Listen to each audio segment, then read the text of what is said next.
if kind of move on and discuss kind of Labour's bad economic policies, like kind of what you mentioned about them talking about the credit cards being maxed out. It's like our debt to GDP is lower than France's, and yes, France are in a much better economic position than ours, and I think their kind of bonds are cheaper than ours or whatever. But it's like, how are you to the right of Macron on economic policy when it's like, I'm going to borrow a lot of money to nationalise EDF, and then you've got Labour like, actually, we can't do that right now. It's like, how have you not shifted the conversation to we're going to borrow to invest? Because they've spoken about that in the context of green stuff. Surely you can talk about it in the context of other things and say, well, it's going to benefit us massively to nationalise these industries, because not only does it make it cheaper for kind of British people in the future, it's like we won't be price gouged. We'll be in a much better position later on, and we'll make it so it can't be privatised as easily. Like, it's not even that hard to kind of shift the conversation. Like, it's not a household budget. Like, the government is not a household budget. Like, it's you don't argue it's a business, because then people will be like, well, how do you have a business that has such high losses? It's something that's completely different, where you can borrow to invest. Loans of interest was very cheap, and it's still cheaper than I think it has been historically. And it's like, what pisses me off about Labour is like, this was the party under Clement Attlee that we had a 200% debt to GDP post World War II. You didn't see Clement Attlee going, well, look guys, Churchill's really fucked the economy over along with Hitler because of the gold standard and the war. So I don't know if we can afford this national health service that I promised. And even though he had to scale it back, they didn't have dental and eye care, which I think is still stupid. I think New Labour should have fixed that. Mm-hmm. But it's like, you didn't see Attlee going like, oh, sorry guys, we can't afford it. They borrowed a lot of money from the Americans at a much higher rate because it was worth it for the good of the country. And no one can argue what Clement Attlee did was wrong. No one can argue that what Clement Attlee did was a stupid thing. And I think someone's mentioning Sir Keir Starmer. With them keeping the two-child cap, that for me is a massive red line. That for me, as a person who has 3 other siblings, that is just horrible, because you're punishing the kid at that point. You're not punishing the parents. To an extent you are, because they've got to figure out how to budget and other things. But you're punishing a kid who's going to have lower prospects, because Adil Ray spoke about it as well. Probably mentioned him way too much, but he mentioned there was a study where I think if you're a person who if your parents go to a food bank, you're likely to get lower grades than a family that doesn't. And so it's like, you could have it so we could have a much better society. You can have kids that have a good chance. That's what it's about. Equality of opportunity, not necessarily equality of outcome, but it's about giving everyone the best chance they can to succeed. That's what it's about. And if you fail at that point, then it's kind of on you to an extent, rather than having a system where you get crappy grades from school, which you'll be judged on for the vast majority of you, up until you're 30, let's be honest, because after that it's a work experience. And then if you want to get a job, they're just like, well, your grades are trash, why would we want you? And maybe you have to waste a couple of years to get your grades done again. It just, there's a lot more that can be done here, and there's massive staffing shortages, and it pisses me off when Labour say we don't have the money, and then they also say we're not going to increase taxes, and they use the line of we have the highest tax burden since World War II. It's like, highest tax burden on who? Because it's not equal. Exactly. So the question 100%. Who's it on? Look, who is it on? I had a big rant actually I posted on my YouTube channel, a big rant about the reason why we have things like the two-child benefit cap is because people have this kind of moralistic idea about who deserves what, and it drives around the fucking bend because it leads to like negative externalities all over the shop, right? And the worst part, the absolute worst, of course, I think morally keeping the two-child benefit cap is absolutely fucking repugnant, but the worst part is how completely hypocritical it is, given that their stated goal is to try and get our country to the point where we have the highest growth in the G7. That requires a productive workforce, right? During the austerity period, we have stats showing that kids born during the austerity period are on average shorter than they were beforehand, right? This is, a government, using, like, economically vandalizing their own children. It's absolutely abhorrent. And then they're coming to us and saying, well, we have this plan to get the biggest growth in the G20. And I'm like, or G7 or whatever it might G7, be. yeah. G7. And I'm like, how are you going to do that when you're impoverishing fucking 250,000 children? It doesn't make any sense. That money will come back into the economy. That's something Sam Cedar spoke about. And I wish I had that clip where he spoke about, the impact of welfare spending, where it's worth more than the dollar they actually invest. And so for a government to say that, we need to look at what we're investing in and blah, blah, blah. If you're making a massive return on investment, it's a no-brainer, 100%. Even if you get a pound back in the economy for every pound you spend, that's 100%. That's a good bet. So it's frustrating. Yeah. You just get all the positive externalities outside of that as well. Plus, it's just a good thing to do. and you get a lot of kids that are going to go up with health problems and other things. Like, I'll never get over that video of, I think that kid on Dispatch was like, we try to eat less or something like that, or we don't try to eat much. I'm like, this isn't a fucking developing country. Like, we should not be in this situation, like, where child poverty is normal here. Like, how does that even happen? Especially when the mentality of people is, well, why don't you just get a job or whatever? It's not that simple, because childcare costs in this country are ridiculous. There was one guy, he was talking about how he's on the O'Brien show, where he said him and his significant other work full time, and they only have about like 3% disposable income or something like that, because they pay ridiculous amounts into childcare. And it's like, surely, it's not that hard to set up a nursery. Surely it can't be that expensive. Yeah, you got to have safeguards and other things, because a group of kids is hard enough to manage. I know my cousins gave me the runaround a lot, and there's only like 4 of them. But point being is, like, there are things you can do to solve these issues, but it's just not being done. And there are ways to boost the economy with spending money. And the problem is Labour have kind of gone with the line of, we're just going to manage the funds better, we're going to spend the money better. And it's like, yeah, sure, to an extent, that will get you so far. That will only get you so far. It's actually even worse than that, right? Of course, like we're going to manage the money better line is obviously completely trash, because there's only so much that you can do with that. I mean, especially when all these government contracts are probably contracted way into the however long of the Labour's next period in government. But the worst part, the absolute worst part about all of this, right, is Rachel Reeves in the Telegraph article from today, or was it last night? I think it was yesterday, saying, I know we can't spend money until we get the economy growing. That's how we're going to boost funding for public services, right? And the way we're going to grow the economy is through regulatory reform. And I'm like, this is just right libertarian economic thinking, right? It is she even says taxes won't lead to prosperity, which is the line. It's like, this is the bog standard right-wing neoliberal line on all of these things, is that taxation is negative for economic growth. We need to empower prosperity by giving the private sector the ability to be able to be deregulated. I'm like, this is Liz Truss. This is so much like Liz Truss. But Tom Harwood of GB News in his Substack wrote an entire article about how he thought that Rachel Reeves was going to be the successor to Liz Truss because of her deregulatory agenda. And I'm like, how is this? This is worse than the Conservatives in some respects, because they just think, well, I'll tell you what we're going to do. We're not going to build any council houses, but what we will do is we'll give private developers the power to pay over the fucking country and turn it into Coruscant. Yeah, and they're going to build more on the Greenbelt and things like that. And it's like, yeah, okay, buddy, that seems like a great idea. Someone, I think Scribby's asking about our views on, I think, the Rachel Reeves stuff. I think we are discussing it now about the wealth tax. Like, they're not going to increase taxes on the rich. They're not going to change capital gains or anything like that. It's just nuts. How do you expect? This is the Geddes Act all over again. It's the idea that we will spend the amount of money we got last year in tax, and that was bad. That was a bad time in the country because it didn't work. That shit didn't work. There's a reason why people don't do that anymore. There's a reason why we kind of moved towards the world kind of moved towards Keynesian economics, because that austerity doesn't work. Even the woke IMF, the World Bank, look how woke they are. They've even talked about how the state has a role to play in it, in infrastructure and things like that, because it doesn't. You can't do it like this. You just it doesn't work. Like, it doesn't grow itself. And that's what's pissing me off here. And I think it's the spin. It's just, Starmer saying, I wouldn't be able to afford to go to university now. It's like, are you going to do something? It's like, we're working on it. It's like, the James O'Brien interview. Oh my god, the James O'Brien interview. And he's just like, it was like, is James O'Brien actually going to hold him to account? No, he's not. I'm just going to ask him these things and then just accept the framing. Pathetic. I think O'Brien wants Starmer to win to vindicate himself personally. I genuinely believe that. Because James O'Brien is part of the problem. It was part of the problem for the entirety of the bloody Corbyn years, right? When there was this, it was clearly obvious that the Conservative Party were terrible. I actually went back and listened to a whole bunch of James O'Brien stuff from 2015 to 2019, and it was clear that James O'Brien didn't have a fucking clue what he was talking about. Do you understand what Corbyn stood for? We just kept asking callers, well, what do you think Jeremy Corbyn would do better? I'm like, James, you're a journalist. It's your fucking job to understand what policies people are proposing and the effects they're going to have. Jesus Christ. Someone's asking. He interviewed Starmer and he kind of gave him like a free shot at explaining kind of why neither of them understand economics. But I wanted to bring it back though to like the tax stuff that we were talking about. So I wanted to make a point. I made this point on Twitter. I want to make sure I have it on my YouTube channel so if people aren't following me on Twitter users. Is that, of course, we need a wealth tax, right, to be able to make sure that we have enough money to fund public services. We also need a wealth tax because we need to make sure our country is more equal, because it's too unequal, and that's not only bad for the economy but bad for for moral reasons as well. But I think that's a really important part of the justification for a wealth tax. I think a lot of people miss. Is that, basically the reason why we're in such a mess at the moment is because of what I mentioned before. During the austerity years where public services were being cut, we never stopped quantitative easing at that point. The debt to GDP ratio was still increasing during the entirety of the austerity period, because it failed miserably in general at doing the things it was stated to do. But of course, the Conservative Party are there to give money to the people who vote for them and who support them, which is, of course, people who own assets. It was to shrink the state and to increase the asset prices of the conservative wing of the country, either economically or as far as donors are concerned. And so all that QE money went into the pockets of the rich that they then used to massively overinflate asset prices.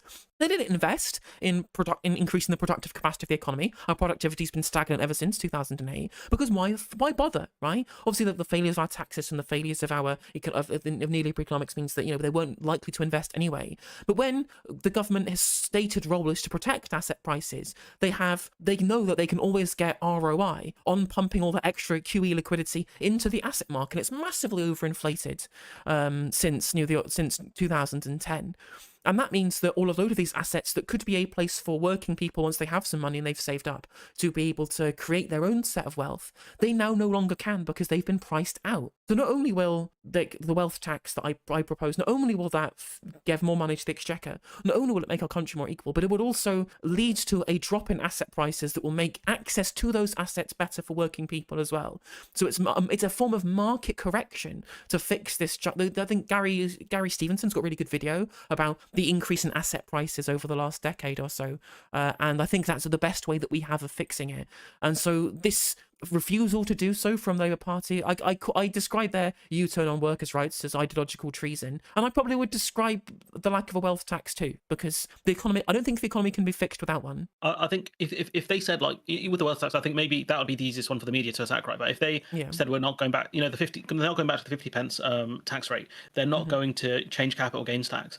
And that's the one where I think that would be the easiest one in the media to push, to say, you go to work every day, you work hard, you pay national insurance, you pay income tax, right? Someone can sit and just have a load of shares, or be a landlord, or be one of these people who doesn't actually work, who just has a load of assets, and they will pay less effective tax than you. And then do you know what they could do? They could use that to attack Rishi Sunak, because he pays a lower effective tax rate than a lot of people in this country. This shit writes itself. It's so easy. Genuinely, it's so easy that you can come up with it in about 2 minutes, literally, with people who know, not a ridiculous amount about politics. Like, these guys have paid advisors who cannot come up with decent attack lines, and they've got the best thing they can come up with is Rishi Sunak protects pedophiles. That's the best line of attack that they have. And that was the most embarrassing thing I've ever seen. And then the worst thing is, they're like, it's the success because it went viral. And you're like, you guys think you're like 2010 internet YouTubers, or like Jake Paul or Logan Paul or something, where you do something viral and you're like, oh my God, look how much, look what my click-through rate is. It's like, they're not praising you, dog. They're not praising you. They're not saying it's a good thing. We don't live in,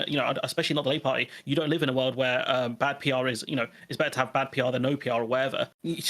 What you're doing is incredibly stupid, because the first impression they're going to get of you is, you accusing the other side of being nonsense. Exactly.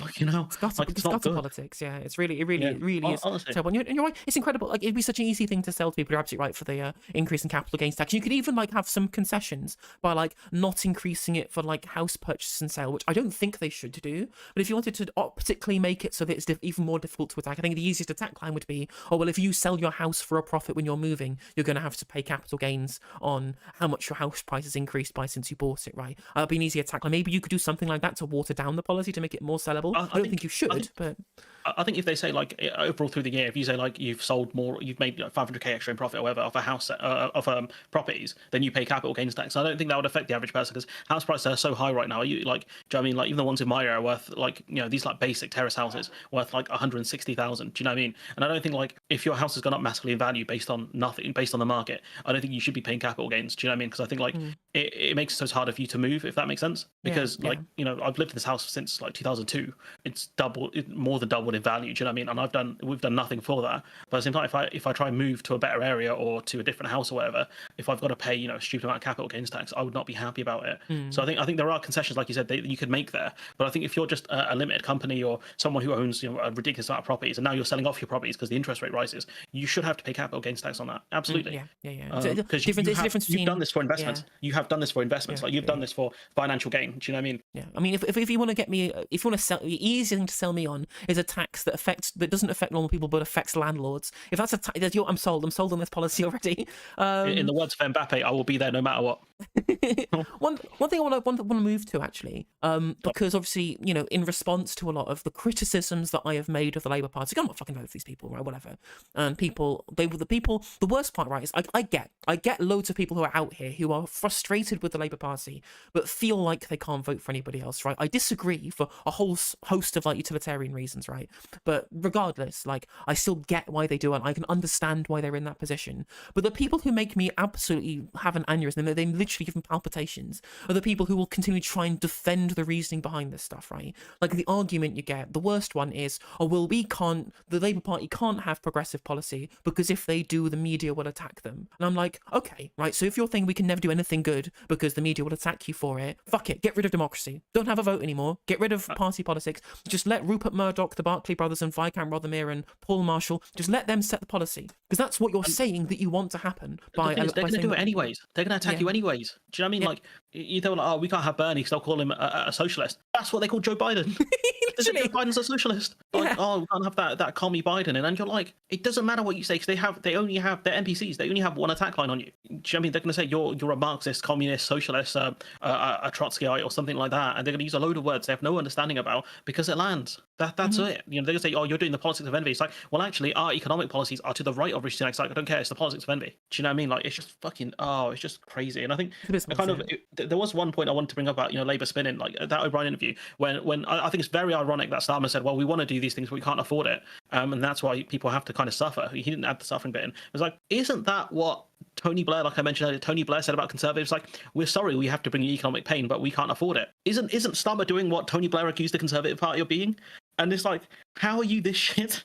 I mean, it's like, not only it's the politicians and all the voters. Like, the worst part about it, or obviously you're right to call it like the Conservatives, because it absolutely 100, it just is. It's right wing, it's conservative, it's neoliberal, and then you'll get legions of Starmer fanboys and fangirls in the replies trying to convince you that this is social democratic politics. And I'm like, are you mental? These people don't understand politics. It drives me insane. It drives me fucking insane. They will gaslight you, and they'll say, oh, you just don't get it, or you don't want Labour to win, or you support the Tories. It's like, no, you fucking moron. It's like, you cannot say vote Labour to make things better, and then Labour are like, well, we're going to keep the 2-child cap, we're not going to increase taxes, we're not going to invest more in social services significantly. And it's like, okay, so you're just David Cameron. Like, do you know what I mean? You're just David Cameron at that point. These people understand, like, they just don't get just how right wing like the rhetoric is. Especially when they say stuff like, oh yeah, these people don't get economic hardship. They're like middle class. I think they'll probably cite people like Grace Blakely, whose parents were wealthy or are wealthy, and things like they say, oh, they've never suffered economic hardship. It's like,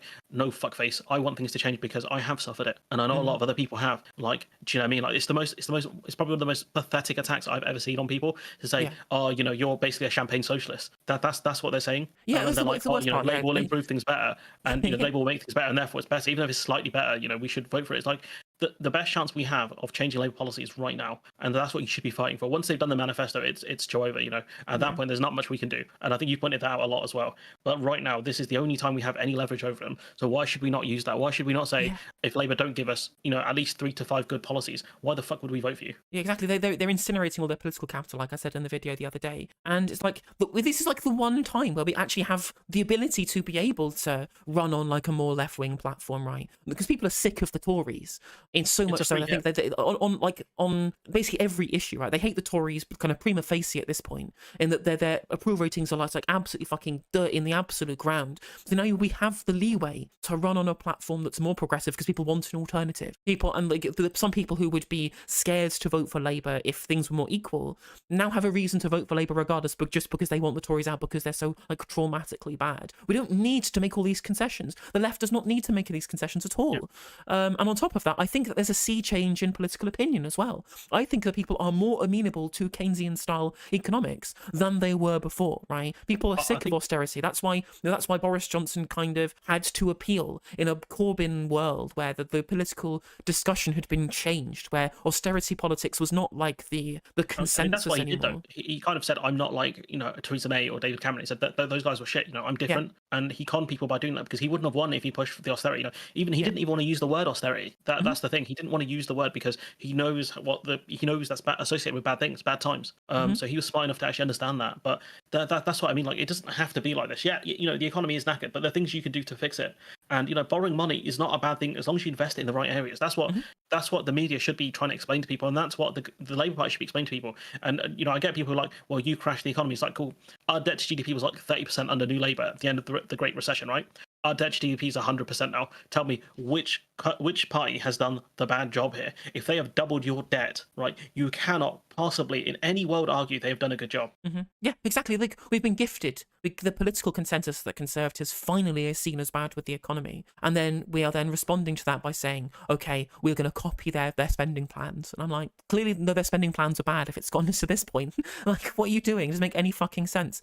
And because not like the policies are also right wing, the rhetoric is incredibly right wing. Things like there's no money left, the credit cards being maxed out. We are going to reform to get economic growth by deregulating. I'm like, this is identical. This is literally identical to conservative policy. And Labour stands will be blue in the face telling you that actually, no, this is principled centre-left politics. I'm like, you haven't got a fucking, you don't have a fucking clue what you're talking about. This is fiscal responsibility. You don't understand because that's what decontrol yes, fiscal responsibility. yeah. Like, yes, managed decline is now fiscally responsible. I'm like, I'm gonna. And the funniest thing is, even journalists are calling them out on it, saying, "Oh well, you pride yourself on being fiscally responsible. What are you going to do about this?" It's like, well, you see, we don't have any money, so as much as I would love to do this, what am I supposed to do? And especially when she's like, we're gonna base it on growth. We're gonna get more money via growth, and that's how we're gonna fund things. It's like, how much growth are you gonna get realistically? We're at 0% right now. How much are you going to grow the economy by? 0.2%, 0.5? How much are Labour with their plans actually? Because that's what I'd love to see. When they put their manifesto out, there'll be economic analysis on it most likely about how much growth we could see from it. If we see 0.2%, where are you going to put 0.2%? Do you know what I mean? And that's why I find frustrating. It's like you don't know how to grow the economy. Like I'm trying to. When what's his name on the O'Brien show again? That same interview, Starmer was like, the thing that crashed the economy was Liz Truss's unfunded promises. It's like the reason Liz Truss crashed the economy was because she tried to base tax cuts on borrowing, which I don't think anyone's actually done before. So she basically told the investors, look, I'm going to borrow a ridiculous amount of money from you to do tax cuts. They're like, how's that going to grow the economy? It's like, don't worry about it. And they're like, where's the OBR forecast? They said, don't worry about it. And everyone's like, I'm not comfortable with this. And she's like, oh shit. And the thing tanked. When Sunak was like, I'm going to borrow 37 billion for test and trace, you didn't see like the people who buy bonds going, how are you going to pay for it? Borrowing? Nah, bruv, I'm done. Do you know what I mean? And it's just him the problem is he's kind of enshrining that ideology of you can't borrow money. And he's making it so toxic that eventually Labour are going to have to borrow money for things like green policy, especially when growth isn't there, because they're going to have one of two problems. They're either going to have no results because the economy hasn't moved at all and people are still pissed off, or they're going to borrow money to invest, which he said is a bad idea. And the only way that will work is if the investments pay off. And I'll be honest, if they're going to borrow, if they're going to spend 28 billion or whatever on wind farms in 2027, I don't know how long it takes to build wind farms of that size. I'm assuming it takes more than 3 years. So the election after the next one, they're going to have no results. And people are going to be like, well, you're almost as shit as the Asian dude we had last time. Why would I vote for you? And it's like, well, at least we're not them. And it's like, you are marginally better at best at that point. Yeah. Do you know what I mean? And it's annoying because they try and con people into believing it. And the fact that the consequences of this are so bad that they don't get, like, they're not going to move very far. Do you know what I mean? And that's the problem. They're going to essentially put Labour in an almost doom loop like the Tories are in now, where it's just going to become very toxic. And I think people lose faith in democracy at that point because the two major parties aren't working. We're not going to get electoral reform unless Mystic Phil is right and Labour will do PR in their kind of going into their second term. The magic beans might grow fruit yet. Oh, well, to be fair, in the story it did. So who knows at that point. But do you know what I mean? Like, unless Labour do PR kind of after this election, so going into their next one, whatever, how you want to explain it, it's going to be a nightmare. And I think one of my lecturers, he said like populism is a failure of capitalism. And I think what we've seen kind of in 2019, I think is the perfect encapsulation of it. What we've seen across Europe is it shows that even America as well. One of the reasons why I think people voted Trump is because the economy was so shit for people that they just wanted to gamble on a guy who was saying, I'm gonna essentially be racist towards Mexicans, but I also give you a better life. So the ones who were racist were like, I like that guy, and the ones who were like, I want a better economy for myself, I like that guy. And so he merged the two. It's right wing populism, is very aggressive, moving towards kind of really extreme right wingism, I guess. But that's what I mean. Like, and that's where we have headed for a while now. And luckily under Boris Johnson, it didn't last long because of his own ineptitude. If he was a smart geezer and he didn't do a lot of the stupid stuff he did, he would still be in charge now. Oh, absolutely! It's crazy. It's crazy, like how much political capital that he's absolutely just completely incinerated by being totally incompetent. If he'd have been slightly more competent, he could have been, as he said, prime minister for decades. But the people loved him for a very, very long time. It's like when Donald Trump was like, they can inject the UV rays and the bleach into you. Everyone was like, this man is deranged. If he didn't say as much stupid stuff as he did, do you know what I mean? Like maybe he would have won a second term. Honestly, if he wasn't involved in so many scandals. Was it the picture of him staring at the eclipse? Oh my god, that one isn't as bad as the UV rays. Honestly, they can inject. I think once he said they can inject the bleach, and apparently people were shooting up Lysol. I think at that point you're done, geezer. Like it's over for you. Yes, like Yeah, honestly. I was going to But say yeah, one. Well, that's so just there was a point I was going to make before, and I've forgotten what it was now. Oh, sorry. it's about the I think one of the other things I think it's really important to understand about why I think the current path of the Labour Party going on is so like kind of existentially dangerous is what it does to the left more broadly, right? Mm. In the big problem I have with it as well. First of all, you mentioned this in what you were saying before about kind of we are embedding the rhetoric, embedding the idea of the government budget like a household budget. We can't borrow money to invest, whatever. All these kind of these canards are now being embedded into the public consciousness by there being no alternative to neoliberal economics, which is dangerous for the long-term health of our political discourse and for the future of social democratic politics in this country. That's really dangerous. And there's another thing that's super dangerous as well, and this is why journalists are treating Starmer with kid gloves, is because there is a lot to be gained for the establishment in this country and the elite in this country and the ownership class in this country by having there being no left-wing alternative, right? By cementing neoliberal politics as part of the Labour brand, just like Blair did. They allow the conversation to never leave that neoliberal sphere, because if anything goes wrong, like happened under Labour, right? Like Labour got blamed for the 2008 financial crash, as in my opinion they should be, but they shouldn't be blamed for being fiscally irresponsible for borrowing too much money, which is what was the good thing that they did afterwards, right? The fiscal expansion in the Brown years was what was good.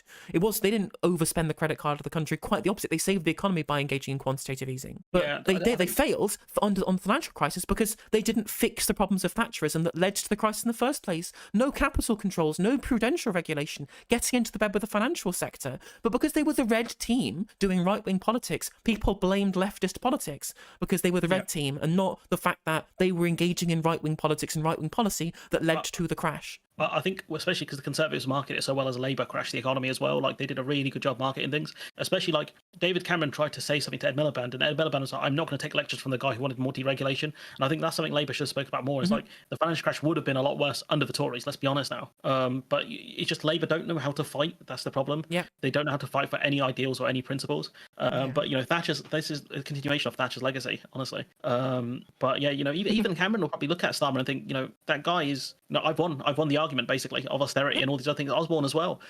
We've won it because austerity is still being pushed. It won't be as bad, but it's still there, and that's why I've just gotten sick of it. Because why would I want to vote for a party that's going to push austerity? Yeah, I genuinely, like, when I spoke to my local Labour candidate, when I said, like, how are you going to achieve the highest sustained growth in the G7, bearing in mind the bloody USA are in the G7 as well, like, how are you going to get higher growth than them or the Canadians? Or, Germany's the only one we have a shot at beating, genuinely, and that's only because Germany's economy is, they recovered and then they were knackered again. Our economy just hasn't recovered properly. They're the only ones we have a shot at beating. We're not beating anyone else, I think, in the G7. And so how are you going to achieve that? And they're like, growth, bro. You ever heard of it? It just doesn't make any sense. And it's just the amount of spin. Like what he said about the way what's her name, Truss crashed the economy. It's like, that's not even true though. And obviously O'Brien going, yep, 100% Keir Starmer doesn't miss. Man hits threes like Steph Curry. It's fucking hell, bro. Like, you're just not a journalist. Just give up. If you enjoyed this video, please do consider liking and subscribing. It does help out the channel and the algorithm. And if you click the bell notification icon, it will let you know when I go live and when I upload videos. If you'd like to follow me on social media, my handle is @NoJusticeMTG, and that is Twitter, TikTok, Facebook, Instagram, Twitch, and YouTube. If you want to support my channel in a more financial manner, you can do so by becoming a member for just 99p, by super chatting, or by supporting me on Patreon, with the link is in the description of this video. And hopefully I'll catch you on the next segment.